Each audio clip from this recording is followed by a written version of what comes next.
বড় রকমের একটা নিঃশ্বাস বেরিয়ে এলো নিবিড়ের শ্বাসনালী পেয়ে।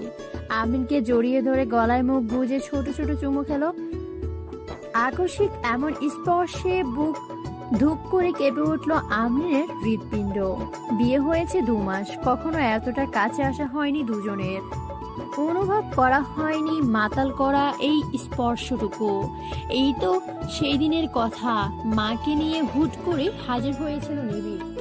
বিয়ের প্রস্তাব রাখতেই কেউ নাকচ করেনি। করবে বা কোন মুখে?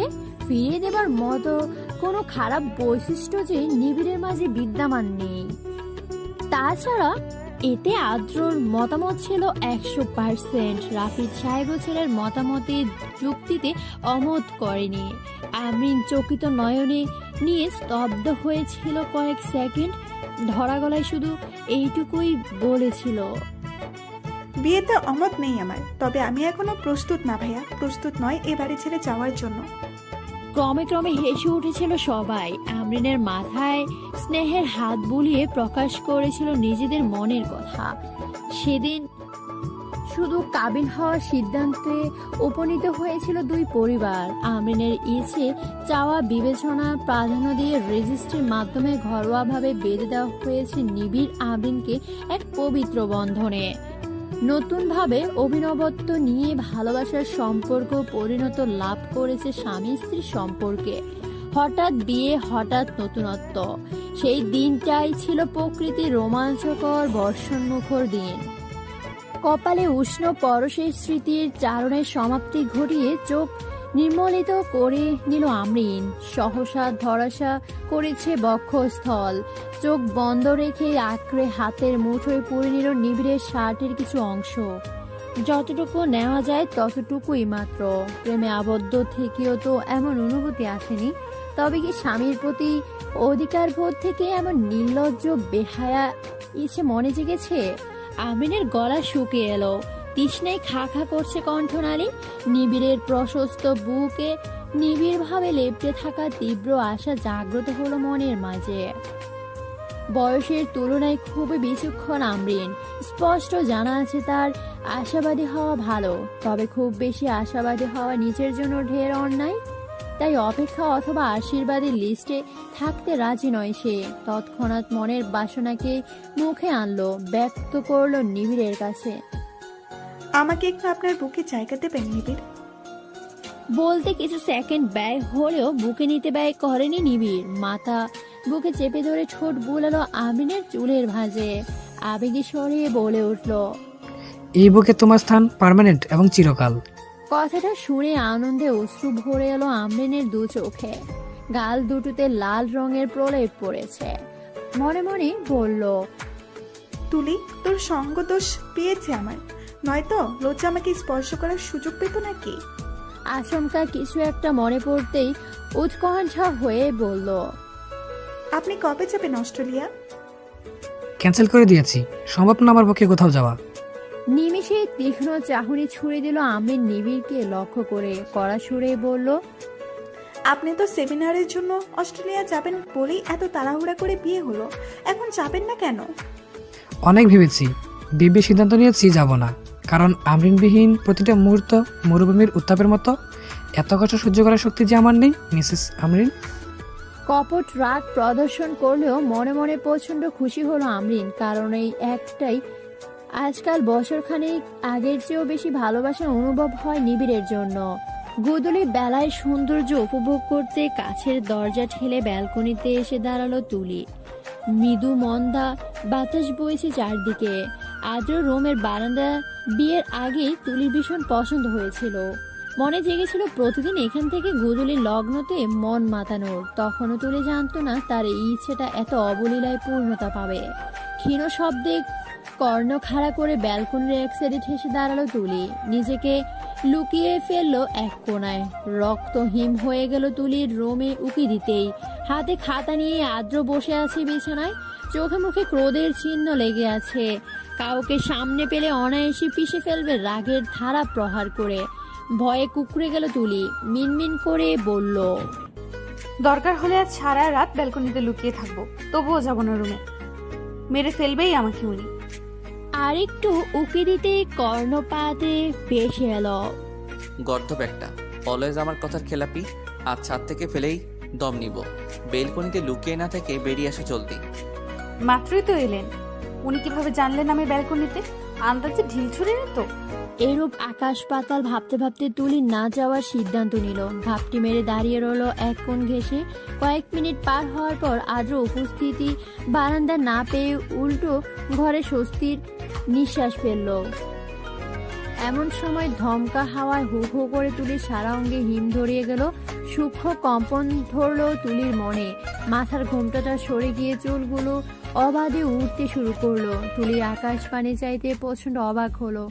এখনই তো কি সুন্দর কমলা লালচে রং ধারণ করেছিল আকাশটা, হুট করে নিকষ কালো আধারে আবৃত হয়ে গেল। শরীরে কাঁটা দিয়ে উঠল তুলির। বাতাস বইছে এলোমেলো। এখনই বোধ হয় ঝড় উঠবে, বৃষ্টি রূপে পতিত হবে ধরণীতে, ধুয়ে নিবে সকল আবর্জনা। আবার কারো কারো মনের বিতৃষ্ণা হয়তোবা ঘটতে পারে উল্টো। ঝড়ের সাথে সাথে ছিন্ন দিক খণ্ডিত হতে পারে কারো হৃদয় অন্তর। আর মনে আর কিছু ভাবার আগেই বারান্দার দরজাটা দড়াম করে বন্ধ হয়ে গেল। মুহূর্তে স্তব্ধ হয়ে গেল তুলির বুকের দুপুকানি। শরীরটা থরথর করে কাঁপতে লাগলো। মুষলধারে পৃথিবীর বুকে আশ্রে পড়া বর্ষণের ছোঁয়া। আদ্র সামনে দাঁড়িয়ে দেওয়ালে পিঠ ঠেকিয়ে রেখেছে। মুখভঙ্গি নির্লস যা তুলির ভয় বাড়িয়ে দিল। গুটি গুটি পায়ে এগিয়ে এলো আদ্রর কাছে। বিশ্বাস করুন ডাক্তার সাহেব, আমি ইচ্ছে করে ফেল করিনি। কিভাবে ফেল হয়ে গেছি নিজেও জানি না। আমি পড়েছি তো। আপনি যখন রাতে ঘুমাতেন আড়ালে আমি অনেক পড়তাম। বায়োলজি, ফিজিক্স, কেমিস্ট্রি সব 10 বার পড়েছি। মানে শেষ করেছি বইগুলো। আমাকে ছাদ থেকে ফেলবেন না প্লিজ।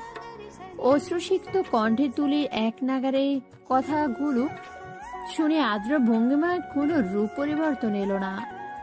সোজা হয়ে দাঁড়িয়ে তুলির হাতটা টেনে খাতাগুলো ধরিয়ে দিল। ভ্রু কুচকে জিজ্ঞেস করলো, তুমি ফেল করেছো? চমকালো তুলি। কাপা কাপা পাল্টা প্রশ্ন করলো, করিনি। নিজেই দেখে নাও। খাতা মেলতেই বড় বড় হয়ে গেল নেত্রযুগল। বায়োলজিতে 45 পেয়েছে, যা তুলি গুণাক্ষরেও কল্পনা করেনি। আগে তো তিনবার ফেল করেছিল। বিয়ের পর আদ্র ভয় দিন রাত কেঁদে কেটে পড়তে পড়তে নাস্তানা বোধ অবস্থা হয়েছিল মেয়েটার। খুশিতে এক প্রকার লাফ দিয়ে হামলে পড়লো আদ্রর বুকে। তুলিকে জড়িয়ে ধরে আদ্র মুচকে হাসলো।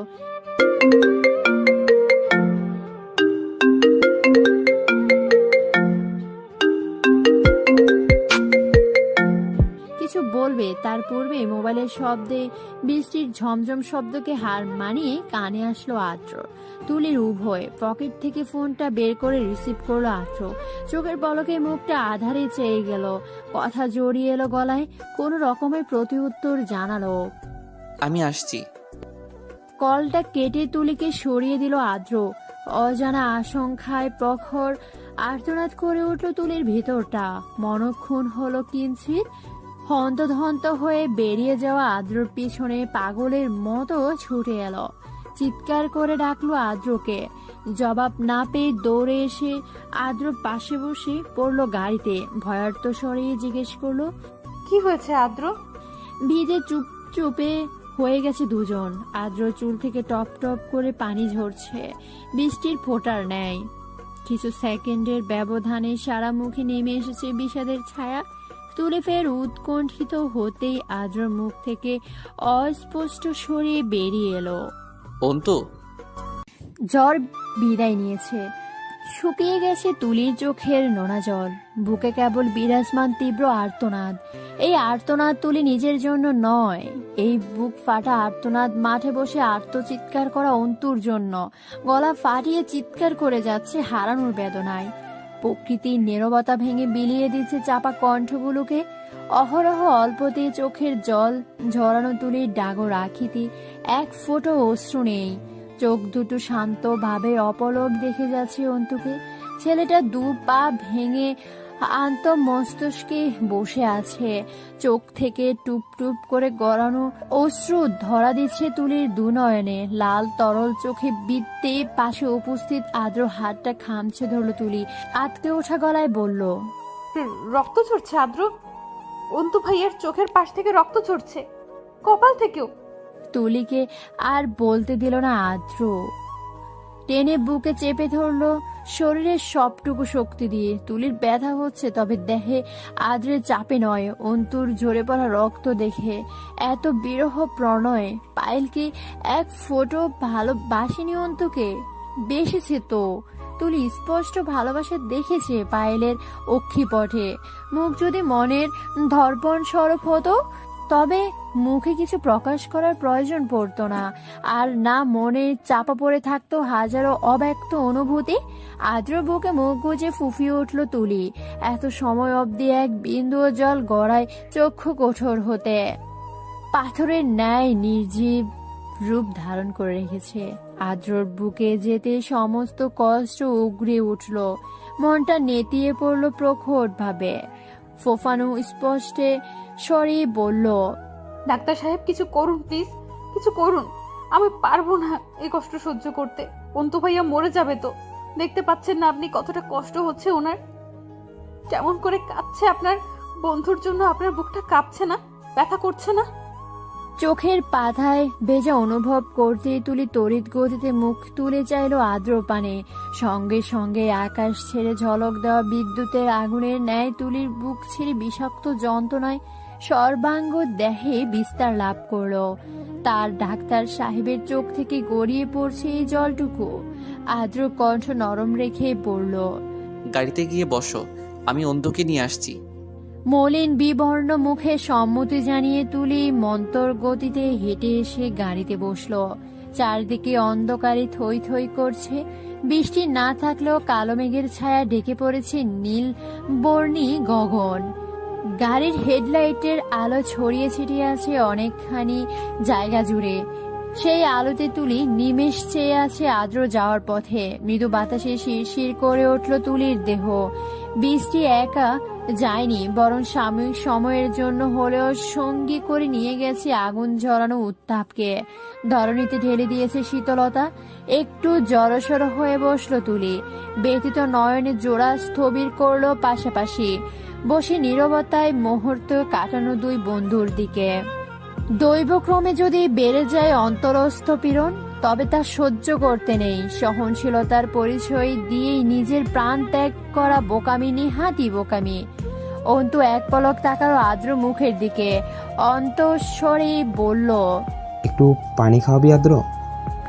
জবাবে হ্যাঁ বা না কোনো রূপ প্রতি উত্তর করলো না আদ্র। উঠে গেল পাশ থেকে, বড় বড় পা পেলে তুলির কাছে এসে ঝুঁকলো।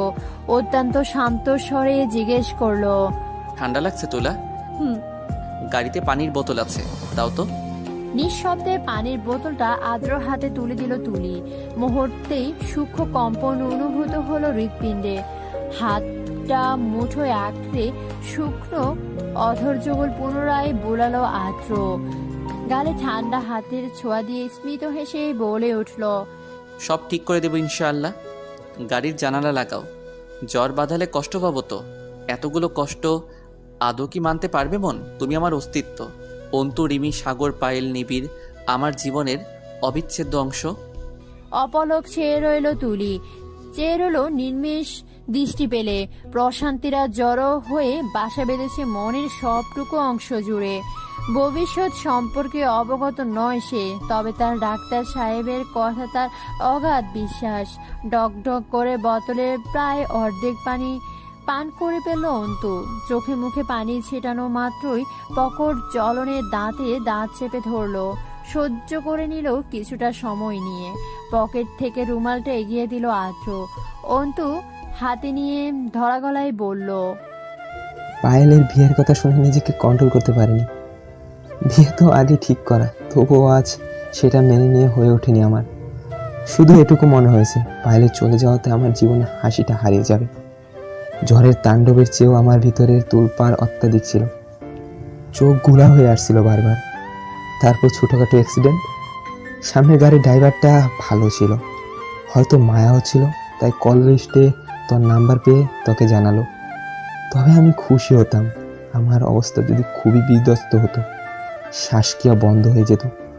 ইচ্ছাকৃত তো মৃত্যুবরণ করতাম না, অনিচ্ছাকৃত যদি হয়ে যেত মুক্তি মিলতো, আমার মুক্তি মিলতো হৃদয় দানা বেঁধে রাখা যন্ত্রণা। হার মেনে নিনি, তুই আসলে একটা ফালতু লোক অন্তু। তাচ্ছিল্যের হাসি ফুটিয়ে বলল আদ্র। বিনিময়ে অন্তু আদ্রর কাঁধে হাত রেখে স্মিত হাসল। অবিশ্রান্ত নিঃশ্বাসকে মুক্তি দিয়ে বলল, আই নো ভাই, শুধুমাত্র তোদের জন্য, পায়েলের জন্য অন্তু চিরকালই ফালতু উপাধিতে ভূষিত হতে রাজি।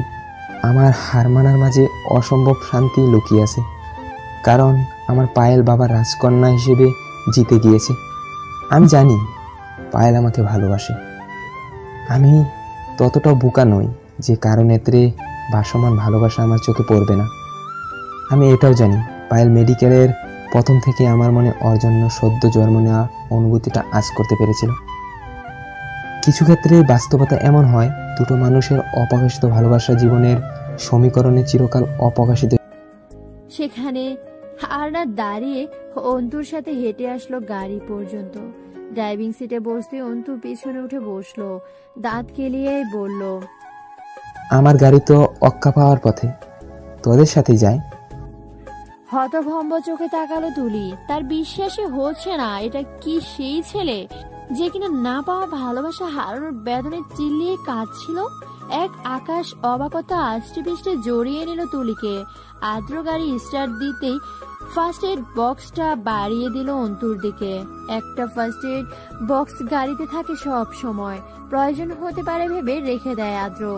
সাথে সাথে এক প্রকার ছিনিয়ে নিল অন্তু বক্সটা। ভাবটা এমন যেন ব্যথা সহ্য হচ্ছে না তার। কিন্তু কিছু সময় আগেই ছেলেটাই বৃষ্টিতে ভিজে দাঁতে দাঁত চেপে ব্যথা সহ্য করেছে। তুলি হতবিহ্বল দৃষ্টি দেখে আলতো হাসলো অন্তু। হেসেই বলে উঠল, আমাকে কি খুব খারাপ দেখাচ্ছে তুলি? গেল আমার এত সুন্দর চেহারাটা, শীঘ্রই ঠিক করতে হবে, নয়তো পায়েলের বিয়েতে সুন্দর সুন্দর রমণী পটানো হবে না, আমার জীবনটাই বৃথা। তুলি কি হলো সে নিজেও জানে না। অন্তুর দিকে তাকিয়ে ছোট্ট করে বলল, আপনি খুব স্ট্রং ভাইয়া। তবুও তোমার জামাইয়ের চোখে আমি ইডিয়েট, ফালতু। অন্তুর হাসি মুখের কথা শুনে তুলির ঠোঁটের ক্ষীণ হাসি ফুটে উঠল। পুরোপুরি পেছনের দিকে ঘুরে ব্যান্ডেজ লাগাতে খানিকটা সাহায্য করলো অন্তুকে। হলুদে কালো শাড়ি কে পরে? তুলির মুখে লেপ্টে আছে দুঃখ দুঃখ ভাব।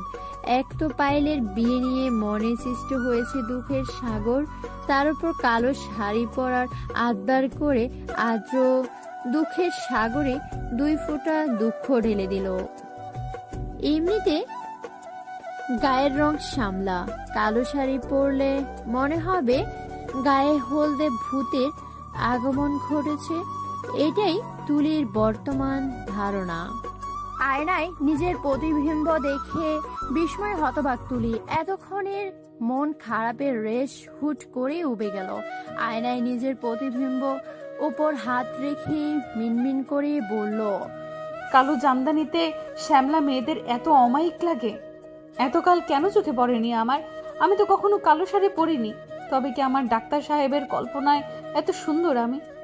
আনন্দপূর্ণ হাসি ফুটে উঠল তুলির চোখে মুখে, চুলগুলো খোপা করে বকুল ফুলের মালাটা পেঁচিয়ে দিল। 2 হাত ভর্তি কাছের চুড়ি, তুলি হাত নাড়াবার তালে তালে রিন ঝিন আওয়াজ তুলছে পুরো উদ্যমে। আমরিন হন্তদন্ত হয়ে ছুটে এলো, একটু থেমে হেসে বলল, ঠিকই তো পড়লি, শুধু শুধু আমার ভাইকে এত সময় যাবত গালাগালি করলি। এক্ষুনি নিচে যাব, এক্ষুনি গিয়ে ভাইয়াকে বলবো।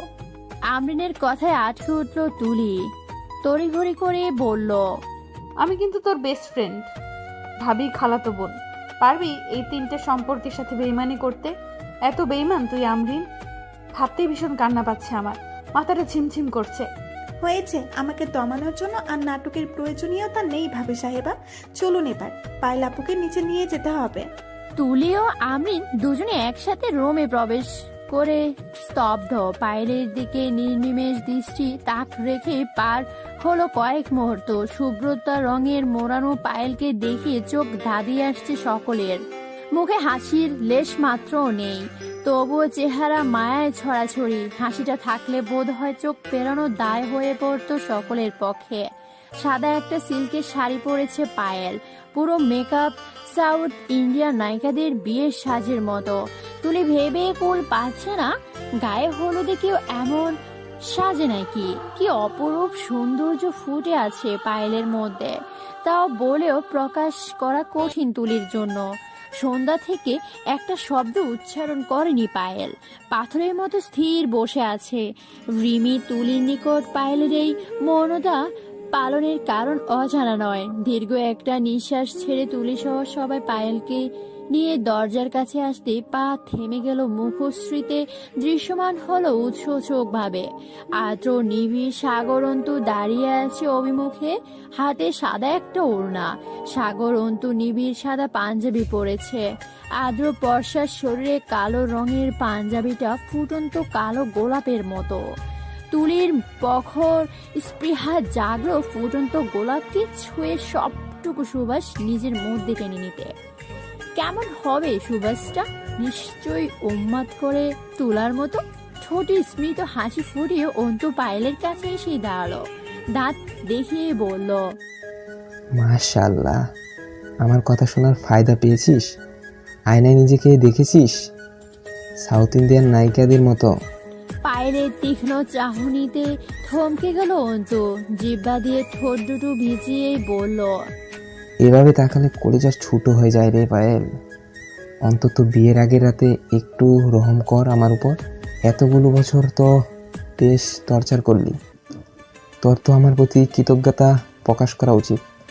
আমার সাজেশনে তুই ডাকিনী থেকে সাদা পেতনি হওয়ার যোগ্যতা অর্জন করেছিস। অগ্নিকুণ্ডের ন্যায় জ্বলে উঠল পায়েল। দীর্ঘ সময় আঁকড়ে ধরা মৌনতা ভেঙে গেল নিমেষেই। ওছানো স্বরে দাঁত কিরমির করে প্রতিবারের ন্যায় ঝাঁঝের সহিত বলে উঠল, অন্তুর বাচ্চা সন্তু, খুন করব তোকে। আমার আত্মার খুন তো করেছিস তুই বহু আগে। আনমনে ক্ষীণ স্বরে আওড়ালো অন্তু, ঠোঁটে বহমান হাসি নিয়েই বলল, তোকে রাগিনী রূপে ভীষণ ভালো লাগে, এটার অভাব ছিল তোর মাঝে, পূর্ণ করে দিলাম। আবার অতিরিক্ত জ্বলে উঠিস না, পরে আবার দেখবি তোকে হনুমান হনুমান লাগছে। শেষমেশ পায়েলের ধৈর্যের বাঁধ ভেঙেই গেল। ধুম করে কিল বসিয়ে দিল অন্তুর বুকে। ব্যথায় আহ করে মৃদু চিৎকার করে উঠল অন্তু। সেই সাথে চারদিকে পড়ে গেল হাসির রোল। অন্তুর চিৎকারে কর্ণপাত করছে না পায়েল। পিছন থেকে পিঠে কিল বসানো মাত্র সুপুষ্ট হস্তে আটকানোর প্রয়াস কিছুটা কাছে টেনে নিল অন্তু। চোখ দিয়ে পানি চলে এসেছে বেচারার, তবুও হাসতে হাসতে বলল, মেরে মেরে মাংস খুবলে নিয়ে কঙ্কাল বানানো দান্দা। পেতায় চিকপটাং হয়ে থাকলে তোর বিয়েতে মেয়ে পটাবো কেমন করে? তুই চিরকালে আমার সাথে শত্রুতা করে গেলি, পারলে অবিককে মেরে দেখাস, দেখবো সহ্য করে কিনা। লাথি যদি না খেয়েছিস তবে আমার নাম অন্তু না সন্তু হবে। কিভাবে করবে? অভিক তো অন্তু নয়, কোনো কালে হতেও পারবে না। মনে উচ্চারিত প্রতিটা শব্দ বর্ণ পায়েল মনেই সুপ্ত কোণে সঞ্চিত রেখে দিল। মুখে বলল, বেশি ব্যথা লেগেছে? মেরে মেরে ঢং দেখানো হচ্ছে, আমি কি বুঝি না? যদি বলি পেয়েছিস তাহলে তুই তো আরো কষিয়ে দিবি। এবার আর না হেসে পারল না পায়েল। ঠোঁট ছড়িয়ে হেসেই দিল। অন্তু নিচে সরেই বলে উঠল, এটারও অভাব ছিল। অবশেষে মনের শেষ চাওয়াটা পূর্ণ হলো।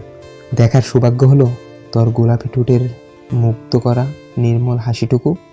তুলি নিষ্পলক তাকিয়ে রইল পায়েল ও অন্তুর দিকে। অপ্রকাশিত খুনসুটিময় ভালোবাসার ইতি ঘটবে রাতটা ফোহালেই। মনে পড়লেই তুলির বুক ফেটে কান্না বেরিয়ে আসতে চায়।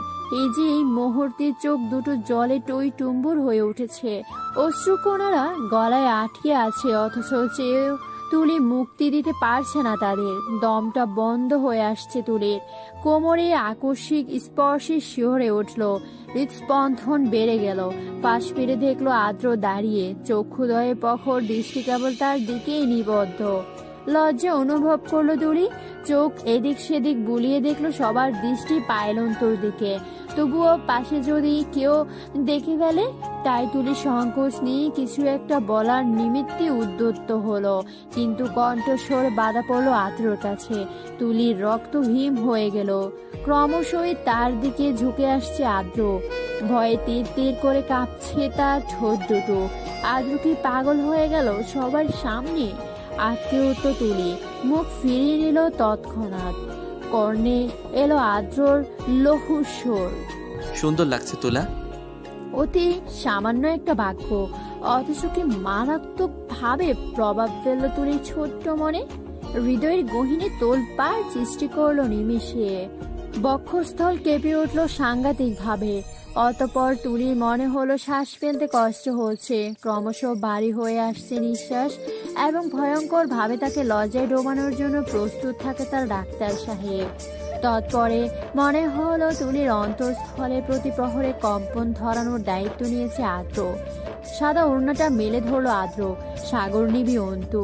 চার কোণায় চারজন দাঁড়িয়ে পায়েলকে দাঁড় করালো মাঝে। এত কষ্টের মাঝেও বন্ধুর ভালোবাসায় তার অক্ষি কঠোর হতে অশ্রু ঝরে পড়ায় অভিপ্রায়। সিঁড়ি বেয়ে একে একে নেমে হলো সবাই। পায়েলের বাবা দাঁড়িয়েছিলেন সিঁড়ির মুখে, মেয়ের কপালে ছোট্ট করে চুমু খেয়ে বুকে জড়িয়ে নিলেন। প্রত্যেক বাবার নিকট তার মেয়ে রাজকন্যা, কিন্তু পায়েল শুধু রাজকন্যা নয়, বরং ওনার প্রাণ। বাবা মেয়ের ভালোবাসা দেখে সবার মনটা প্রশান্তিতেই ভরে গেল।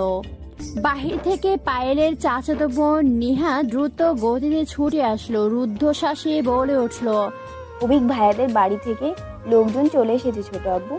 কথাটা শোনা মাত্র ব্যস্ত হয়ে পড়লেন তিনি। আদ্রদের উদ্দেশ্যে বললেন, তাড়াতাড়ি পায়েলকে নিয়ে স্টেজে বসা আদ্র। ওনাদের পায়েলকে হলুদ লাগানোর জন্য আসার কথা ছিল, এসে গেছেন। বারণ করতে হবে তো, তাড়াতাড়ি করো বাবা। পায়েলকে স্টেজে বসিয়ে তুলি একবার দেখে নিল সব ঠিকঠাক আছে কিনা। আদ্র খাবারের দিকটা দেখে আসলো। যেহেতু পায়েলের অভিভাবক বলতে শুধু তার বাবা, তাই নিজেদের ওপর সব দায়িত্ব নিয়েছে আদ্ররা। প্রাণপ্রিয় বান্ধবীর বিয়ে বলে কথা। পায়েলের বড় চাচা বছরখানেক আগে হৃদরোগে মারা গেছেন। বাবার শরীরটাও খুব একটা ভালো না, দুবার কার্ডিয়াক অ্যারেস্ট হয়েছে ওনার। তাই তো পারেনি পায়েলের এই বিয়ে হতে পিছিয়ে যেতে। ভয় হয়, ভয়ঙ্কর ভয় হয় বাবাকে হারানোর। একদিকে বাবা, অন্যদিকে অন্তু। বাবার মন জিতাতে পারলে অন্যদিক থেকে নৃশংসভাবে হেরেছে সে। ছুরি গেঁথেছে হৃৎপিণ্ডে নিজের হাতে। আদ্র স্টেজে এসে তুলির পাশে দাঁড়ালো। পায়েল, অন্তু, রিমি, নিবিড় সাগরের দিকে নজর যেতেই দেখলো সবাই বিস্ফোরিত দৃষ্টিতে চেয়ে আছে সামনের দিকে। হুট করে সবার এমন দৃষ্টিপাতের কারণ তুলি পর্যন্ত ঠাওর করতে ব্যর্থ হলো। সবার দৃষ্টি অনুসরণ করে সামনে তাকালো আদ্র। মুহূর্তে ভ্রু কিঞ্চিত কপাল স্পর্শ করলো। সামনের মানুষটা হলুদ লেহেঙ্গাটা আঁকড়ে ধরে দৌড়ে উপস্থিত হলো আদ্র কাছাকাছি। কেউ কিছু বুঝে ওঠার পূর্বেই মেয়েটা আদ্র হাত ধরে হাঁপাতে হাঁপাতে বিস্তর হেসে জিজ্ঞেস করলো, কেমন আছো আদ্র? মুহূর্তেই তুলির মনে হলো কেউ তার গলা টিপে ধরেছে। আকস্মিক হৃৎপিণ্ডের প্রবল ধাক্কায় পড়ে যেতে নিলেও নিজেকে সামলে নিল। বিষাক্ত যন্ত্রণার বিষ দেহের সর্বাঙ্গে ছড়িয়ে পড়তে শুরু করলো ইতিমধ্যে। আদ্রর দিকে ব্যতীত নয়ন জোড়া স্থবির করতেই বক্ষে কাটা দিয়ে বিঁধল ঠোঁটের কার্নিশে বহমান হাসি। না চাইতেও তুলির চোখের কোণ ভিজে উঠতে লাগলো বারংবার। ঠোঁটে ঠোঁট চেপে কান্না আটকানোর খুব চেষ্টা তার, কিন্তু অশ্রুকণা তুলিকে ভেঙে চুরমার করে দুর্বল করে ছুটে আসতে চাইল, এবং তা গড়িয়েও পড়ল গাল বেয়ে অতি শর্তপর্ণে। নির্লস ভঙ্গিতে হাতটা ছাড়িয়ে নিল আদ্র। ঠোঁটে বহমান হাসিটা নিমেষে তাচ্ছিল্যের রূপ ধারণ করলো। তড়িৎ গতিতে মেয়েটার দিক থেকে চোখ সরিয়ে দৃষ্টি নিবদ্ধ করলো নীরবে অশ্রু বিসর্জন দেওয়া তুলির পানে। তুলির জলের টলমল চক্ষু যুগল মেয়েটার জন্য ঘৃণা আরো এক ধাপ বাড়িয়ে দিল আদ্রর মনে। কাউকে তোয়াক্কা করলো না আদ্র। টেবিল থেকে টিস্যু নিয়ে তুলির চোখের নিচে লেপটে যাওয়া কাজল মুছে দিল ধীরস্থির ভাবে। কণ্ঠে গম্ভীরতা এঁটে বলে উঠল, হাতটা নোংরা হয়ে গেছে, ধুই আসি। এসে যেন তোমার মুখে হাসিটা দেখতে পাই বউ। এমন এক তিরস্কার বাক্যে চরম অপমান অনুভূত হলো মেয়েটার। তীক্ষ্ণ নজর নিক্ষেপ করলো তুলির দিকে, যেন চোখের অগ্নিতে জ্বালিয়ে পুড়িয়ে ভস্ম করে দেবে তুলির ছোট্ট দেহটাকে। পায়েল, রিমি, সাগর, অন্তু, নিবিড়ের মেজাজ খিচে আসছে মেয়েটাকে দেখে। রাগে ক্ষোভে জ্বলছে মন, মুখের রং পাংশুটে হয়ে গেছে। নিবিড় কর্কশ কণ্ঠে বলে উঠল, তুই এখানে কি করছিস ইতি? দুর্বোধ্য হাসলো ইতি। চারদিকে চোখ বোলালো একবার, পুনরায় নিবিড়ের দিকে দৃষ্টি স্থির করে ম্লান হাসলো। প্রতিবাদী কণ্ঠে নিবিড়ের প্রশ্নের পিষ্টে পাল্টা প্রশ্ন করে বসলো, এত বছর পর দেখা তোদের সাথে, অথচ এমন বিহেভ করছিস? আচ্ছা, বন্ধুত্ব শত্রুতা না হয় বাদই দিলাম, কিন্তু বাড়িতে আসো অতিথিদের সাথে বুঝি এত নিষ্ঠুর ব্যবহার? পায়েলের হবু বরের চাচাতো বোন আমি, আসলাম হবু ভাবিকে দেখতে, কিন্তু অপমান করে তাড়িয়ে দিচ্ছিস। ইতির কথার প্রেক্ষিতে বিহদাকার ধারণ করলো সবার চক্ষুদয়। নিবিড়, রিমি, সাগর, অন্তু দ্রুত গতিতে পায়েলের দিকে তাকালো প্রশ্নসূচক দৃষ্টি মেলে। মাথা নাড়িয়ে জানতো না বোঝালো পায়েল। সত্যি জানা ছিল না তার। বিয়ে ঠিক করেছে দুই পরিবার মিলে। বিয়ে ঠিক হওয়ার কয়েক বছরও সে অভিকের সাথে যোগাযোগ করেনি। গত এক বছর ধরে টুকটাক কথা হয়, তাও এক প্রকার বাধ্য হয়ে। আগ্রহের অভাবে তেমন কিছু জানার চেষ্টাও করেনি কোনো সময়। ছোট্ট করে নিঃশ্বাস ছাড়লো সকলে। তুলি কপালে সূক্ষ্ম ভাঁজ পেলেই চেয়ে আছে। সবার মুখের ভঙ্গিমা ও মেয়েটার কথাতে যা বুঝলো মেয়েটা আদ্র ও তার বন্ধু মহলের সাথে পূর্ব পরিচিত। কিন্তু মেয়েটা আদ্র হাত স্পর্শ করছে তা যেন মানতে কষ্ট হচ্ছে তুলির। তবে একটু আগে করা আদ্রর কেয়ার মনে পড়তেই ঠোঁটে হাসির ঝলক ফুটে উঠল। ইতির সাথে আর একটাও কথা বলল না কেউ, এক প্রকার এড়িয়ে গেল সকলে। তুলি ইতি নামক মেয়েটাকে পরখ করে নিল ভালোভাবে। গোল গাল চেহারায়, গরম ফর্সা গায়ের রং, চুলগুলো হালকা ব্রাউন কালার করা, দেখে অনুধাবন করা সহজ, অনেক স্টাইলিশ মেয়েটা। আর নির্লজ্জ বটে, নয়তো কিভাবে পারে পেট দেখিয়ে লেহেঙ্গা পরতে। অসহ্য লাগছে তুলির, ভিতরে ভিতরে ফুঁসছে। আমরিন পাশে এসে দাঁড়াতেই তুলির সূক্ষ্ম একটা নিঃশ্বাস ছাড়লো। খেয়াল করলো ইতি এইদিকে আসছে। আমরিনের হাতটা চেপে ধরলো তুলি। ইতি কাছাকাছি এসে দাঁড়ালো। তুলির দিকে তরুক দৃষ্টি নিক্ষেপ করে আমরিনের দিকে তাকিয়ে জিজ্ঞেস করলো, কেমন আছো আমরিন? দাঁতে দাঁত লেগে গেল আমরিনের রাগে, তবুও সম্মান রক্ষার্থেই বলল, আলহামদুলিল্লাহ। সাথের মেয়েটা কে? দৈবাত প্রশ্নে তুলি হক চকালো। তাকে উদ্দেশ্য করে এমন প্রশ্ন করবে ভাবেনি। আমরিন তুলির দিকে এক পলক তাকালো, দুই ঠোঁট প্রসারিত করে জবাব দিল, আমার ভাবি, আদ্র ভাইয়ার বউ। কিছু সময় পূর্বেও ইতির মনে হয়েছে সে বোধহয় ভুল শুনেছে, কিন্তু এখন আমরিনের কণ্ঠস্বর স্পষ্ট কানে ছিদ্র দিয়ে প্রবেশ করেছে। হাত দুটো মুঠো করে নিল সঙ্গে সঙ্গে। পরক্ষণে ঠোঁটের কান্নিসে ফুটে উঠল বাঁকা হাসি। তুলিকে নিয়ে পায়েলের কাছে এসে বসলো আমরিন। তুলি একবার ভাবছে আমরিনকে ইতির ব্যাপারে জিজ্ঞেস করবে কিনা, পর মুহূর্তে আবার সিদ্ধান্ত বদলে ফেলেছে। সামনে স্টেজে লাইটের আলো ছড়িয়ে পড়েছে। মিউজিক বাজতে অন্ধকার থেকে বেরিয়ে আসা মুখগুলো দেখে তুলি চোখ বড়সড় করে তাকালো। ঠোঁট দুটো আলগা হয়ে গেল, মুখ হা হয়ে গেল আপনা আপনি। আদ্র নাচতে পারে? তুলি এত সময় ধরে এই লোকের সাথে সংসার করেছে, অথচ জানতেই পারলো না। অন্তু, নিবিড়, সাগর, আদ্র পায়েলকে ডেডিকেট করে নাচতে শুরু করলো। ढोलक में ताल है, पायल में चंचन, घूंघट में गोरी है, सहरे में सजन, जहाँ भी ये जाए बहारे ही साए, ये खुशियाँ ही पाए मेरी दिल ने दी दुआ मेरे यार की शादी है मेरे यार की शादी है। বিস্ময় শ্বাস ফেলতেও যেন ভুলে গেল তুলি। পায়েলের চোখে খুব খুশি চিকচিক করছে, অসম্ভব ভালো লাগায় চেয়ে গেছে অন্তরে। কেটে গেল ঘুমট ভাব, সবাই আনন্দে মাতিয়ে তুলল প্রতিটা প্রহর। নাচ শেষে ক্লান্ত দেহ নিয়ে তুলির পাশে ধপ করে বসে পড়ল আদ্র। তখনও তুলি বিস্ময়ে জড়ীভূত হয়ে বসে আছে, শাড়ির আঁচলে টান পড়ায় পিছনে ফিরে ফেলল তৎক্ষণাৎ। আতঙ্কে পাশে চাইতেই চোখে পড়ল আদ্রর ঘাম মুছবার দৃশ্য। শাড়ির আঁচল দিয়ে কপালে বিন্দু বিন্দু ঘামগুলো মুছতে ব্যস্ত আদ্র। লজ্জিত হাসলো তুলি, মনে মনে আওড়ালো। প্রথমে ছিল গম্ভীর রাগী, তারপর বেরিয়ে এলো ঠোঁটের কাটা বেহায়া অসভ্য রূপ, আর এখন ওনার অন্য এক গুণ। না জানি ভবিষ্যতে আরো কত রূপ দেখতে হবে তোর তুলি। ও এই মুহূর্তেই আমার মনে হচ্ছে বইয়ের শাড়ির আঁচল ধরে রাখা বউ পাগলা ডাক্তার সাহেব। রাত প্রায় শেষ হয়ে আসার পথে, আর কয়েক ঘন্টা অতিবাহিত হলেই পৃথিবীর বুকে নেমে আসবে নতুন এক প্রভাত, হবে নতুন দিনের নব্য সূচনা।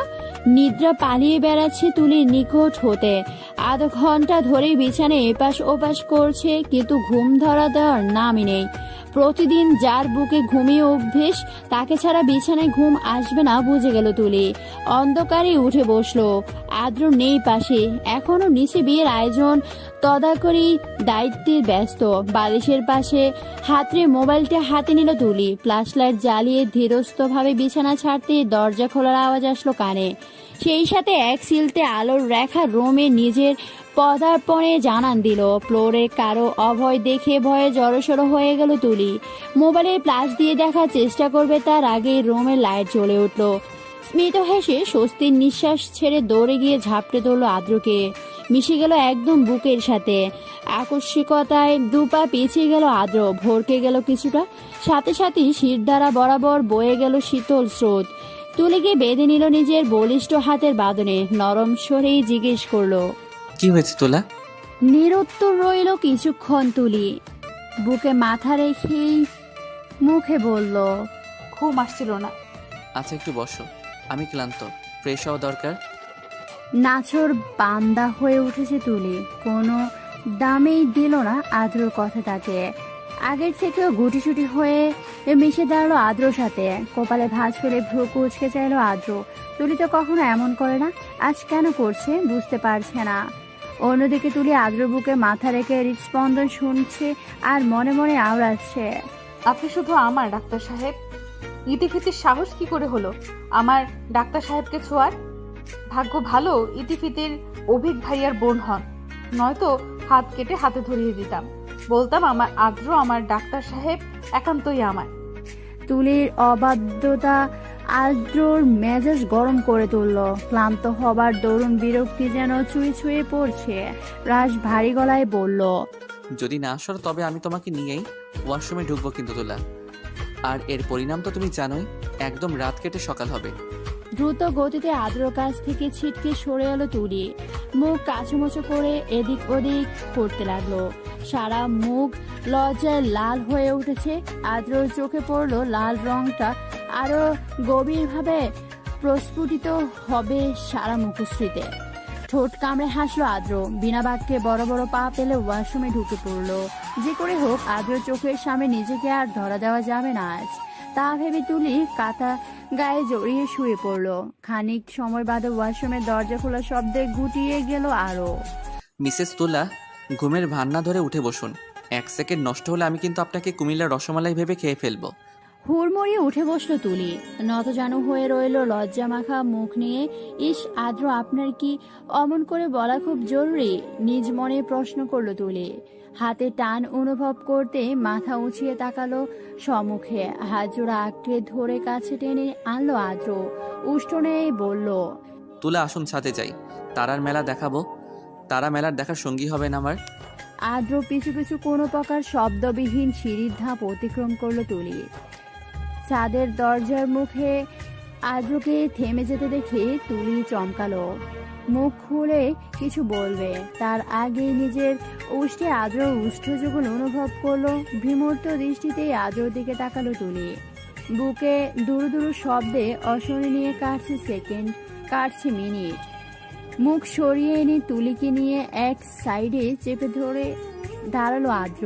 তখনও তুলি বিমূর্তায় বাক্যহারা, কিছু বলার ভাষা নেই তার। বলবে কিভাবে? আদ্র আচমকা স্পর্শে কণ্ঠনালী শুকিয়ে গেছে। তুলির পিছনে দাঁড়িয়ে নিজের সাথে তুলির ছোট দেহটাকে মিশিয়ে নিল আদ্র। কানের কাছে ফিসফিস করে খুবই নিচু আওয়াজে বলল, সামনে তাকাও। তুলি সামনে তাকালো। দেখতে পেল একটা ছেলে ও একটা মেয়ে ছাদে পাতানো বেঞ্চিতে বসে আছে পাশাপাশি। দুজনের মাঝে আকাশ সম নয়, বরং কিঞ্চিত দূরত্ব মাত্র। পেছন থেকে দিব্যি চিনতে পারলো দুজনকে। আনমনে আদ্রর বুকে পিঠ থেকে ক্ষীণস্বরে বলে উঠল, ঘুচে যাকে সামান্য দূরত্বটুকু। আমি জানি সব ঠিক হয়ে যাবে। আপনি সব সুন্দরভাবে গুছিয়ে নেবেন আদ্র। এত বিশ্বাস? বিশ্বাসের চেয়ে যদি বেশি কিছু থাকতো তবে সেটার উচ্চারণ আমি করতাম না, থাকায় বিশ্বাসটাই উচ্চারণ করলাম। বিশাল আকাশের বুকে অজস্র তারার ভিড়ে নিজেদের ভালোবাসা কল্পনা করতে মগ্ন অন্তু পায়েল। পাশাপাশি বসা, মাঝে কিছুটা দূরত্ব, তবে ভাবনার দিক থেকে দুজনে একই পথের পথিক। বসে বসে কেটে গেছে প্রায় 10 মিনিটের ওপর। নিস্তব্ধতা গ্রাস করে নিচ্ছে মানুষ দুটোকে। অবশেষে দীর্ঘ নিঃশ্বাস ছেড়ে নীরবতা ভাঙল অন্তু। দৃষ্টি আকাশে রেখেই বলল, রুমে গিয়ে ঘুমা পায়েল, কাল সারাদিন অনেক ধকল যাবে। ভালো লাগছে এখানে, তুইও থাক অন্তু। তোর সাথে চাঁদের আলোতে ভালো লাগছে আমার। মনে হচ্ছে স্বপ্ন দেখছি আমি, যেখানে তুই খুব সুদর্শন এক যুবক। অন্তু মুখ লুকিয়ে দীপ্তি করে হাসলো। অশ্রুটুকু বিসর্জন দিল অতি গোপনে। পায়েল দূরত্ব বুঝি হুট করে গা ঘেঁষে বসে পড়ল। অন্তুর বাহু জড়িয়ে মাথা এলিয়ে দিল কাঁধে। বুকটা হাহাকার করে উঠল অন্তুর। ইচ্ছে করছে শূন্য এই বুকে পায়েলকে জড়িয়ে পূর্ণ করে নিতে, কিন্তু আদৌ কি তা সম্ভব? তবুও চোখ বুঝে পায়েলের হাতটা আঁকড়ে ধরলো শক্ত করে। কবুল বলার আগে চারদিকে আহত চোখ বুলালো পায়েল। বাবার মুখের দিকে তাকিয়ে বলে উঠল কবুল। সাথে সাথে বুক চেপে রাখা কষ্টগুলো অশ্রুরূপে অঝোর ধারায় বেরিয়ে আসতে শুরু করলো। ক্ষণে ক্ষণে বাড়তে লাগলো কান্নার বেগ। আদ্র, অন্তু, রিমি সকলে দ্রুত পায়ে হেঁটে এসে পায়েলের পাশে বসলো। পায়েল অশ্রুসিক্ত নয়নে জোড়া নিবদ্ধ করলো আদ্রর দিকে। কাঁদতে কাঁদতে বলল, সবসময় ভাবতাম আমার একটা বড় ভাই থাকলে খুব ভালো হতো, আমার কেয়ার করতো, আমার জন্য ভাবতো। আজ মনে হচ্ছে আল্লাহ আমার আশা পূরণ করে দিয়েছেন। আল্লাহ শুধু আমার বেস্ট ফ্রেন্ড নয়, বেস্ট ফ্রেন্ড রূপে ভাইও দিয়েছেন। সুখ হাসলো আদ্র। নির্বিকার অভিব্যক্তি প্রকাশ করে বলল, তোরা কষ্ট পেলে আমার মনে আঘাত হানে, আর তোরা বেশ ভালো করে জানিস আমি বড্ড স্বার্থপর। নিজের কষ্টটা মেনে নিতে পারলাম না, কারণ কষ্ট মেনে নেওয়ার মানুষ আমি নই। নিকষ কৃষ্ণ রজনীর প্রহর চলছে। বাহিরে বহেছে নির্মল প্রবণ। এ যেন শুধু নির্মল নয়, সুখের হাওয়াও বটে। সুখময় হাওয়া বয়ে চলেছে মানব মনের দুয়ারে দুয়ারে। কখনো কখনো মনের দুয়ারে খুলে প্রবেশ করেছে গহীন, জানান দিয়েছে নিজস্ব অস্তিত্ব। রোমের পর্দাগুলো মৃদু মৃদু উড়ছে বাতাসের দাপটে। চার দেওয়ালে কোণায় কোণায় ছড়িয়ে পড়েছে ফুলের সুবাস। আহা কি মনোমুগ্ধকর সুবাসটুকু! বিশেষ করে সাদা গোলাপের গ্রান তুলির মন নাড়িয়ে দিচ্ছে, খুব করে টানছে নিজের কাছে। ডাগর ডাগর শান্তিপূর্ণ আঁখি মেলে তুলি ফুলসজ্জার ঘর সাজানোর অবলোকন করতে মগ্ন। তবে তার মগ্নতা বারবার নষ্ট করতে চাইছে ফুলগুলোর মনোমুগ্ধকর মন মাতানোর সুবাস। আদ্র নিবিড় সাগর মিলে রুমটা সাজাচ্ছে। তুলি কখনো কারো বাসর সাজানো দেখেনি, তাই তো অদ্ভুত হলেও স্পৃহা জাগলো বাসরঘর সাজানো দেখবে। যদিও লজ্জায় ভুগছে মন, তবুও গুটিসুটি মেরে বসে আছে এক কোণে। আচমকা আদ্রর কণ্ঠস্বর শুনে চমকে তাকালো তুলি। দেখলো আদ্র হাতে একটা শুভ্র সাদা গোলাপ।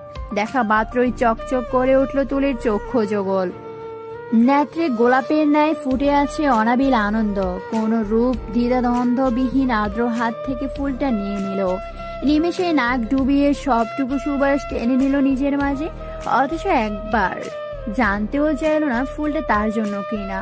মুখ তুলে আদ্রর দিকে চেয়ে লজ্জিত ভঙ্গিতে হাসলো, লজ্জা লুকানো প্রাণ চেষ্টা করে বলে উঠল, গোলাপটা কি আমার জন্য না? দেওয়ার আগে যখন ছিনিয়ে নিলে তবে সেটা তোমারই। মুচকি হেসে প্রতিউত্তর করলো আদ্র। শার্টের হাতা দুটো ভালো করে ফোল্ড করে তুলির পাশে টুলে বসে পড়ল। তুলি এই মুহূর্তে একটা চোখ জোড়ানো দৃশ্য হৃদয়পথে গেঁথে নিল। ভালো লাগে তার কাছে, খুব ভালো লাগে যখন আদ্র শার্টের হাতা গুটিয়ে নেয় সবার সামনে। এই মানুষটা সব কিছুই তার পছন্দ।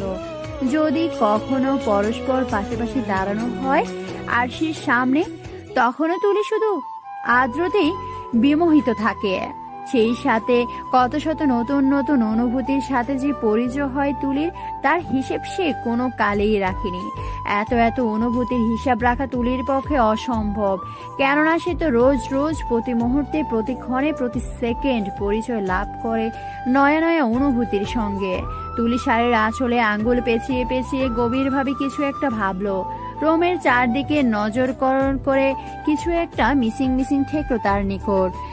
কিছুক্ষণ চিন্তা করলো আদ্রকে বলবে কিনা, কিন্তু বললে বেশ হতো। রুমটা দেখতেও ভালো লাগতো, সময়টা খুবই স্বল্প। হুট করেই তো হয়ে গেল সবকিছু। অতি অল্পতে কাহিনীটা ঘটে গেলেও খুশিটা চিরকালের জন্য স্থিরস্থায়ী হয়েছে। তুলি আলতো হেসে লজ্জা সংকোচ দাবিয়ে ফেললো। আদ্র গা ঘেঁষে বসলো, কিছুটা ক্ষীণ স্বরে ডাকলো, ডাক্তার সাহেব। তুলির দিকে নজর নিবদ্ধ করে বিস্তর হাসলো আদ্র।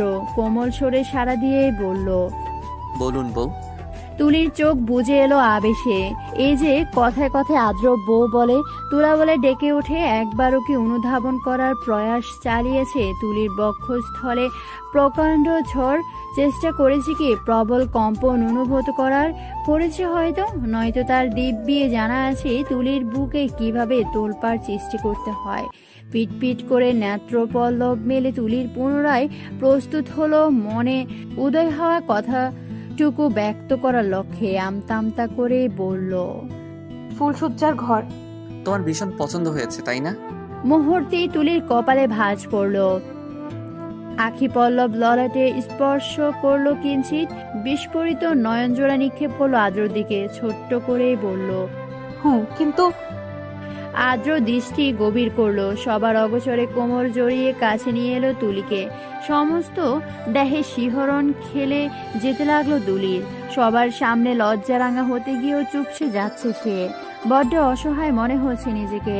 আদ্রর দিকে করুণ চাহনি পেলতেই বাঁকা হাসলো আদ্র। পিছলে স্বরে বলে উঠল, পছন্দ হলে পুনর্বার আমাদের কক্ষটাকে বাসর ঘরে পরিণত করব। লাল টকটকে বেনারসিতে জড়িয়ে আমার এই প্রশস্ত বক্ষে পুনরায় আবদ্ধ করব তোমাকে। অতপর লজ্জায় স্থবির হয়ে গুটিসুটি মেরে বসে থাকবে তুমি, যখন আমি চেয়ে থাকব তোমার পানে অহর্নিশ।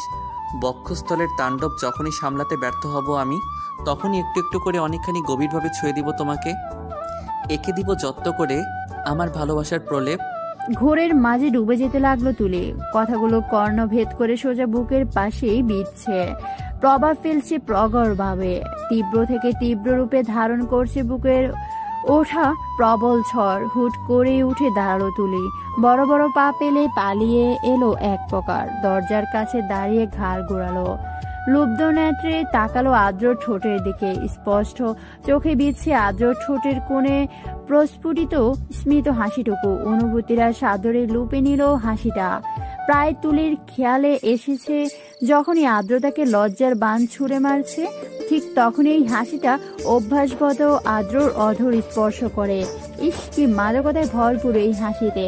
তুলি বিড়বিড় করে বলল, ভয়ঙ্কর, মারাত্মক, সাংঘাতিক শব্দগুলো যেন আপনার জন্যই মানানসই আদ্র। কি যে ভয়ঙ্কর আপনার হাসি, কি করে বোঝাবো আমি আপনাকে? বোঝানো বড়ই মুশকিল। আনমনে ভাবতে ভাবতে তুলি যে দরজায় স্থির আছে দাঁড়িয়ে তা নিজে ভুলে বসলো। আদ্রকে সম্মুখে দেখতে পেয়ে উল্টো পিঠে ঘুরে দাঁড়ালো তৎক্ষণাৎ। ঘন ঘন নিঃশ্বাস ফেলে শাড়ির কুচি আঁকড়ে ধরে দৌড়ে নেমে আসলো নিচে। তুলে যাওয়ার পথে আদ্র তীক্ষ্ণ দৃষ্টি নিবদ্ধ করে বলে উঠল, তুমি আজকাল প্রবলভাবে কাঁপাচ্ছ হৃৎপিণ্ড, বাড়িয়ে তুলছ তোমাকে চাওয়ার প্রখরতা, আমাকে উন্মাদ করে তোলা লাজুকলতা তুমি আমার তোলা। বুঝ হওয়ার পর থেকে তুলি দেখে এসেছে সর্বদা বাসর ঘরের সামনে দাঁড়িয়ে থাকে বন্ধু বান্ধব ভাবি কাজিনদের দল, কিন্তু আজ পুরো উল্টোই দেখেছে তুলি। মনে হচ্ছে যে বুঝি যাদের উল্টো ভিড় দেখতে পেয়েছে। পায়েল ঠেস মেরে দাঁড়িয়ে আছে দরজার সামনে, বেচারা অন্তুমুখ কাঁচুমাচু করে তাকিয়ে আছে পায়েলের দিকে। তার গজ দন্তি দাবি করেছে টাকা না দিলে বাসর ঘরে ঢুকতে পারবে না সে। ব্যাপারটা সত্যি হাস্যকর। অন্তর মুখ দেখে তুলিসহ সকলের পেটে হাসি আসার উপক্রম। বিয়ে করে চরম ভাবে পেশে গেছে বেচারা। কোনো কালেই হয়তো কল্পনাতেও ভাবেনি নিজের বউ বিয়ের রাতে টাকা না দিলে বাসর ঘরে ঢুকবে না বলে দাবি করবে। অসহায় মুখে অন্তু পায়েলের হাতটা ধরতে গেলে ঝাড়ি মেরে ছড়িয়ে দিল পায়েল। ঠোঁট ছড়িয়ে বলল, বহুদিনের ইচ্ছে আমার তোর বাসর রাতে মোটা অঙ্কের টাকা আদায় করব। এই ইচ্ছেটা মাটিতে মেশানোর পাত্রী আমি নই।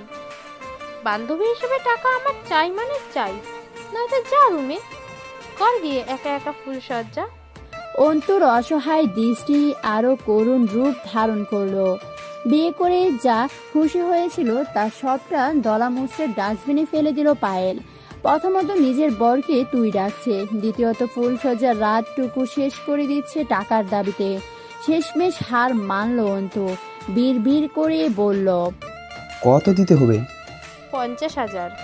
অন্তুর মনে হলো তার মাথায় আকাশ ভেঙে পড়েছে। বউ নিয়ে রোমে ঢোকার জন্য 50,000। মনের দুঃখে অন্তুর একবার জিজ্ঞেস করতে ইচ্ছে হলো, তোর কি বাসর করার স্বাদ নেই ডাকনি? কিন্তু প্রশ্নটা চেপে গেল সে। ভালো করে জানে এই প্রশ্ন করলে 3 বছরও পায়েলকে কাছে পাবে কিনা তাতে সন্দেহ আছে। রাজি হয়ে গেল পায়েলের দাবিতে, কারণ অন্তুর মস্তিষ্ক তাকে বলেছে বউয়ের চেয়ে টাকা বেশি নয়। তবু আমতা আমতা করে বলল, এত টাকা দিয়ে কি করবি? তোর একটু দরদ দেখানো উচিত নিজের জামাইয়ের উপর। ক্ষিপ্র দৃষ্টিতে নিক্ষেপ করলো পায়েল, হেসে বলল, দরদ দেখিয়েছি তো তোর উপর, তোকে বিয়ে করেছি। ইস, কি কান্নাকাটি করছিলিস তুই আমাকে বিয়ে করার খুশিতে গাড়িতে বসে। চোখ বড় বড় করে তাকালো অন্তু। সব ফাঁস করে দিচ্ছে এই মেয়ে বন্ধুমহলের সামনে। এই মেয়েকে পাওয়ার খুশিতে না হয় একটু আধটু কেঁদেছিল, তাই মান সম্মান এভাবে ডুবিয়ে দিবে। রোমে যাওয়ার পূর্বে নিবিড় সাগর কানের কাছে এসে ফিসফিস করলে বলল, বান্ধবী এখন ভাবি? আজ ভাবি সম্পর্কটাকে সম্মান জানিয়ে তোর কানে কানেই বলি, বাঘিনী শিকার করে সফল হয়ে কাল আমাদের মুখ দেখা সন্তু। ভয়ে আবার বেহুশ হয়ে পড়ে যাস না যেন। অন্তু সূক্ষ্ম ঢোক গেল, প্রচন্ড সাহসের সহিত বলে উঠল, এটা তো আমার বা হাতের খেল। কখন কে কোথায় অবস্থান করবে তা কেউ জানে না। কত সেকেন্ড আর পৃথিবীর বুকে নিঃশ্বাস ফেলবে তাও কারো জানা নেই। অন্তুদের বাড়ির ব্যালকনিতে দাঁড়িয়ে স্বস্তির নিঃশ্বাস ফেলছে তুলি। গতকাল অবধি নিঃশ্বাসটা বারবার বন্ধ হয়ে আসছিল। সারাক্ষণ মাথায় একটাই চিন্তায় ঘোরপাক খাচ্ছিল, সব ঠিক হবে কি আদৌ? নিমেষে সব ঠিক করে দিল আত্র, কাউকে ভাসতে দেয়নি কষ্টের সাগরে। তুলির মনে পড়ে গেল সেই মুহূর্তটা, যেই মুহূর্তে আদ্র খুব রিস্ক নিয়ে উপস্থিত হয়েছিল পায়েলের বাবার নিকট। নিকোষ কালো আধার ডেঙিয়ে ধরণীতে সবেমাত্র সূর্য উজ্জ্বলতা ছড়াতে শুরু করেছিল। তুলিও আদ্র ধীর পায়ে হেঁটে এসে উপস্থিত হলো পায়েলের বাবার রুমে। তখন দুটো ভয় কাজ করছিল, উনি কথাটা কিভাবে নেবেন, কি হবে এর পরিণাম। তুলির বুকটা কাঁপছিল ভয়ে, অথচ আদ্র নির্ভয় ভঙ্গিতে একটা প্রশ্ন ছুড়েছিল অতি বিনয় মিশ্রিত কণ্ঠে, ধরে নিন পায়েল অন্য কাউকে ভালোবাসে, তাহলে তাকে অভিকের সাথে বিয়ে দেওয়াটা কতটা যুক্তিসঙ্গত আঙ্কেল? থমথমে নীরবতা এক মুহূর্তে গ্রাস করে নিয়েছে পুরো রুমটাকে। পায়েলের বাবার চোখ থেকে চশমাটা খুলে টেবিলে রাখলেন। খানিকটা মৌন হয়ে রইলেন তিনি। বিছানায় বসে পাশে টি টেবিল থেকে পানির গ্লাসটা উঠিয়ে নিলেন হাতে। থেমে থেমে 3 ডোক সম্পূর্ণ করলো গ্লাসের সবটুকু জল। ওনার মুখ দেখে তুলির মনে হয়েছে উনি যেন আগে থেকে জানতো সবটা। চকিত হওয়ার বিন্দুমাত্র আভাস নেই পুরো চেহারায়। ভঙ্গিমা একদম সহজ সরল। সূক্ষ্ম নিঃশ্বাস ছাড়লেন তিনি, ধীর কণ্ঠে বললেন, আমি অভিকে ডেকে পাঠিয়েছি। মেয়ের মনের বিরুদ্ধে গিয়ে বিয়ে দিতে পারবো না আমি। পায়েল মুখ ফুটে বলেনি, কিন্তু আমি জানি ও অন্তুকে ভালোবাসে। অতিশয় বিস্ময় নিয়ে হতভাগ দৃষ্টিতে তাকালো তুলি। পাশে থাকা আদ্র হাতটা চেপে ধরলো শক্ত করে। আদ্র যে অবাক হয়নি তা নয়, অবাক সেও হয়েছে। পায়েলের বাবা ফের বলতে শুরু করলেন, একটু আগে ছাদে গিয়েছিলাম আমি, যেতেই চোখ পড়লো আমার মেয়ে বড় তৃপ্তি করে অন্তর কাঁধে ঘুমাচ্ছে। তখন আর এক পা আগানোর সাহসও হয়নি আমার। দরজায় দাঁড়িয়ে ঠিক সেই মুহূর্তে উপলব্ধি করতে পেরেছি, এই বিয়ে হলে কখনো খুশি হবে না আমার মেয়ে। বাবা হিসেবে আমি মেয়ের প্রতি খুবই গর্বিত। আমি জানি ও আমার মান রাখতে রাজি হয়েছে এই বিয়েতে, যার জন্য এত বছর করে গেলাম। বিনিময়ে কেবল এক টুকরো হাসি দেখলেই পরাণটা জুড়িয়ে যায় আমার। জেনে বুঝে কি করে কষ্টের দিকে ঠেলে দিব তাকে। আমি জানি ব্যাপারটা খুবই জঘন্য হবে, হয়তো অভিকের পরিবার আমাদের হাই করবে, তবুও মেয়ের খুশির কোনো ক্রমেই ছিনিয়ে নিব না আমি। অন্ত পরিবারকে বোঝাতে পারবে আদ্র? আমি এখনই যেতাম তোমার কাছে। হালকা হাসলো আদ্র, নম্র কণ্ঠে বলল, হয়ে যাবে, কিন্তু অভিকের পরিবার মানবে তো সব? ভয় তো এটাই, ভুল করে ফেলেছি আমি আদ্র, বুঝতে ভুল করে ফেলেছি মেয়ের মনের কথা। অভিকের বাবার সাথে আমার পার্টনারশিপ দীর্ঘদিনের। তাছাড়া তুমি জানো ব্যবসায় বিরাট ক্ষতির সম্মুখীন হয়েছি আমি, এখনো সেটা থেকে উঠতে সক্ষম হয়নি।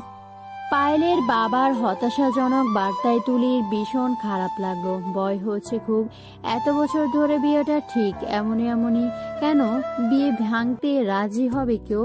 তাছাড়া অভিকের পরিবারের জন্য এটা খুবই অপমানজনক, যে কোনো মানুষ মেনে নেবে না এটা। তুলির মনে জেকে ধরা ভয়টাই বাস্তবে পরিণত হলো।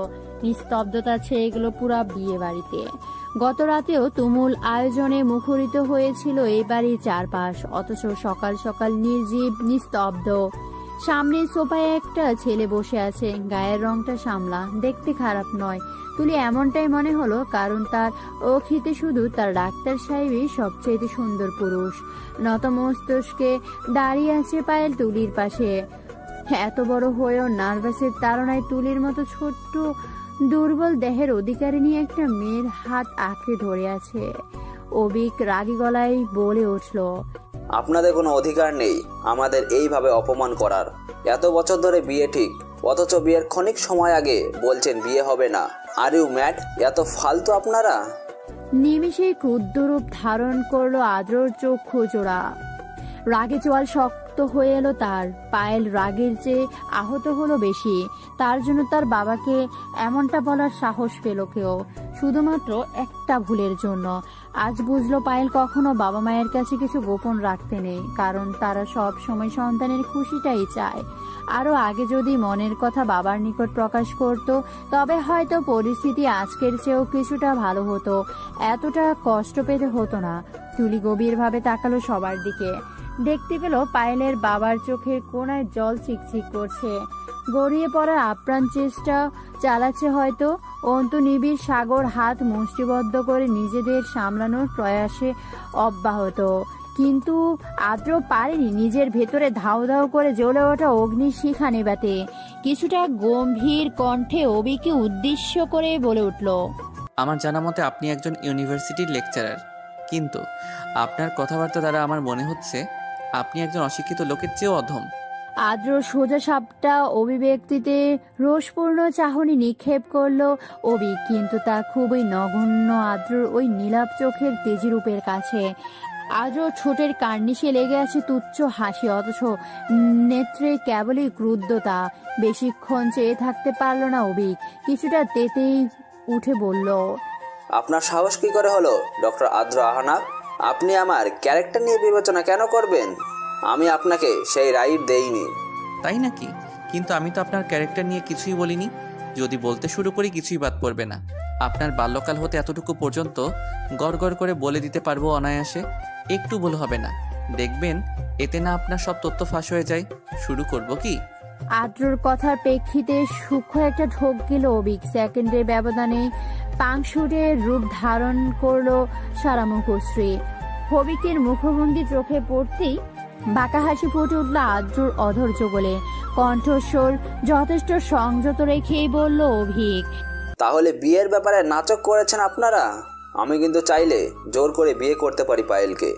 তাছাড়া এই বিয়ের সাথে আপনার ছোটোখাটো প্রজেক্টটাও জরুরি আঙ্কেল। বিয়ে না হলে আপনার সাথে আমার বাবা কোনো সম্পর্ক রাখবে না। তখন শর্ত মোতাবেক আপনার প্রজেক্টে ইনভেস্ট করা 4 লক্ষ টাকা আপনি আমাদের ফেরত দিতে হবে। আকস্মিক এমন কথায় থমকে গেল পায়েলের বাবা সহ সকলে। একটা মানুষ এত নিকৃষ্ট কি করে হতে পারে, কিভাবে পারলো বিয়ের সাথে বিজনেসটা টানতে?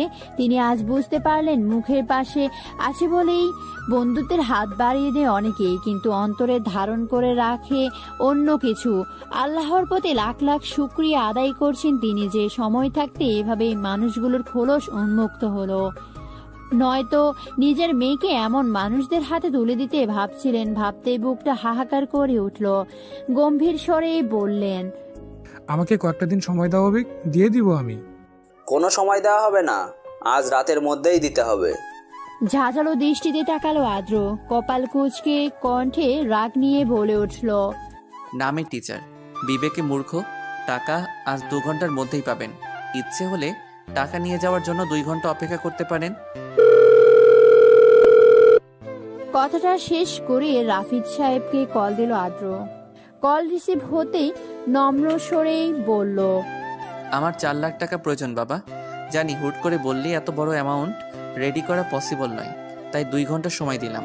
ছেলে হিসেবে নয়, ব্যাংক থেকে যেভাবে লোন নেওয়া হয় তেমনভাবেই নিচ্ছি। একটা সময় দিয়ে দিব, কিন্তু এই মুহূর্তে আমার সামনে একজন নিকৃষ্ট মানুষ উপস্থিত আছেন যিনি টাকার জন্য ছটফট করছেন। রাখি, আল্লাহ হাফেজ। আদ্রর তাচ্ছিল্য কথা শুনে অবিকের পরিবার বাদে উপস্থিত সকলের মুখে হাসি ফুটে উঠল, যাকে এক কথায় তৃপ্তির হাসি বলা যায়। বেশ জব্দ হয়েছে অবিক ও তার পরিবার। পায়েলের বাবা আদ্রকে বুকে জড়িয়ে নিলেন। অন্তুর ফ্যামিলিকেও রাজি করিয়ে নিল আদ্র। অন্তু খুশিতে গদগদ হয়ে বলল, তোর মতো বন্ধু কারো কপাল না জুটুক, কারণ আমরা ইউনিক থাকতে চাই। কোমরে কারো স্পর্শে তুলির দেহের সর্বাঙ্গ কেঁপে ওঠে তীব্রভাবে। মুহূর্তে ছিন্ন ভিন্ন হলো কল্পনার জগৎ। সম্পূর্ণ স্পর্শ আরো গভীর হতেই তুলি রাতের আকাশের জলমল করে তারার দিকেই দৃষ্টি তাক করলো। তুলির একটা জিনিস বেশ খেয়াল করেছে, যখনই আদ্র ও সে কাছাকাছি আসে তখনই সুদূর ওই গগনের আকাশের তারার মেলা বসে। ছোট থেকেই শত শত বার তুলি চেষ্টা করেছে তারা গোনার, কিন্তু কখনো সম্ভব হয়ে ওঠেনি। তবে তুলির কাছে মনে হয় আদ্র তার ভালোবাসার সাক্ষী হতে তারারা দলে দলে আকাশের বুকে ভিড় জমায়। তুলি উল্টো ঘুরে আদ্রর বুকে মিশে গেল, কোমর সরে আওড়ালো। একটা প্রশ্ন করে ডাক্তার সাহেব। 1000টা করো। তুলি আলতো সরেই হাসলো, প্রতি উত্তরে বলল, 1000টা নেই, আপাতত মনে একটাই প্রশ্ন আছে। তুলির চুলের ভাঁজে ছোট্ট একটা চুমো খেলো আদ্র। চুলগুলো ঠিক করে দিতে দিতে বলল, তাহলে মনের কথা মুখে এনে তাদের ধন্য করুন মিসেস তোলা। আপনি অভিক ভাইয়ার ব্যাপারে সব জানেন, মানে ওনার সিক্রেট সহ? আমি তখন খেয়াল করেছি আপনার কথা শুনে খানিকটা চুপসে গিয়েছিলেন উনি। ওনার চরিত্র নিয়ে কি বলতেন? ওনার কি চরিত্রের দোষ আছে? কেমন দোষ? এটা তো মুখে বলা যাবে না, প্র্যাকটিক্যালি দেখাতে হবে বউ। মানে? আমতা আমতা করে প্রশ্ন করলো তুলি। দেখলো আদ্র ঝুঁকে পড়েছে তার দিকে, চোখে মুখে দুষ্টামির ছাপ। তুলি কাঁপা কাঁপা কণ্ঠে কিছু বলবেন, তার পূর্বে গলায় আদ্র ভালোবাসা ময় স্পর্শ অনুভব করলো। অভ্যাসবশত একটা হাত মুঠোয় পুড়ে নিল আদ্রর বুকের কাছে কালো টি শার্টটার কিছু অংশ। নিঃশ্বাস ভারী হয়ে আসছে তুলির। ফ্লোরে ঠেকিয়ে রাখা পা দুটো থরথর করে কাঁপছে। আদ্র বুকে নেতিয়ে পড়বে ভাব। কোমরে হাত পেঁচিয়ে আরো প্রগাঢ়ভাবে মিশিয়ে নিল আদ্র। তুলি শুকনো কণ্ঠে কোনো রকমে বলল, পানি খাবো আদ্র। গলা থেকে মুখ উঠিয়ে তুলির শ্যামবর্ণ মুখটায় নজর ঠেকলো আদ্রর। নির্মল বাতাস ছুঁয়ে চলেছে দুজনের দেহের সর্বাঙ্গে। তুলি বুঝে রাখা ঘন ঘন আখি বলবের দৃঢ়ভাবে ঠোঁট ছোঁয়ালা আদ্র। তৎপরে তুলিকে কোলে তুলে নিয়ে রুমে এনে বিছানায় বসালো। পানির গ্লাসটা হাতে নিয়ে নিজের অর্ধেক পান করে বাকিটুকু তুলির দিকে বাড়িয়ে দিল। কাপা কাপা হস্তে গ্লাসটা নিয়ে পানিটুকু খেলো তুলি। গ্লাসটা রেখে আদ্র তুলির খুব নিকটে বসলো, ভ্রু উঁচিয়ে বলল, এবার মানেটা বুঝলে অভিকের চরিত্র দোষের? আবার আমার চরিত্রে দোষ আছে ভেবো না তোলা। আমি তো আমার বউকে একটুখানি ছুঁয়েছি। তুলির চক্ষুদয়ে বড় বড় হয়ে গেল তৎক্ষণাৎ। এবার বেশ বুঝতে পারলো সে। তড়িঘড়ি করে বলল, এমন একটা জঘন্য লোকের সাথে পায়েল আপুর বিয়ে হতে যাচ্ছিল। পায়েল আপু জানতো? ভিতরে চেপে থাকা দীর্ঘ নিঃশ্বাসটা বাহিরে মুক্ত করে দিল আদ্র। মাথা নাড়িয়ে বলল, না, জানতো না। এটা প্রায় 2 বছর আগের কথা। আমার একজন হার্টের পেশেন্ট ছিলেন, মিস তামান্না। উনি গত হয়েছেন প্রায় 1 বছর হবে। মেয়েটা খুব স্ট্রেস নিত, ডিপ্রেশনে ভুগত। আমি 12 কয়েক ওনাকে সাইকিয়াট্রিস্ট দেখানোর পরামর্শ দিয়েছি। তাছাড়া মেয়েটা প্রেগনেন্ট ছিল। কথায় কথায় উনি আমাকে ওনার জীবনের কিছু কথা শেয়ার করেন। শোনার স্পৃহা না থাকলেও ওনার ভালো মন্দ ভেবে শুনলাম বাবা মা নেই মেয়েটার। যতদিন বেঁচে ছিল স্ট্রাগল করেছে অনেক, তবে ভুল করে ফেলেছিল। রিলেশনশিপে জড়িয়ে বয়ফ্রেন্ডের কুপ্রস্তাবে রাজি হয়ে ইন্টিমেট হয়েছে।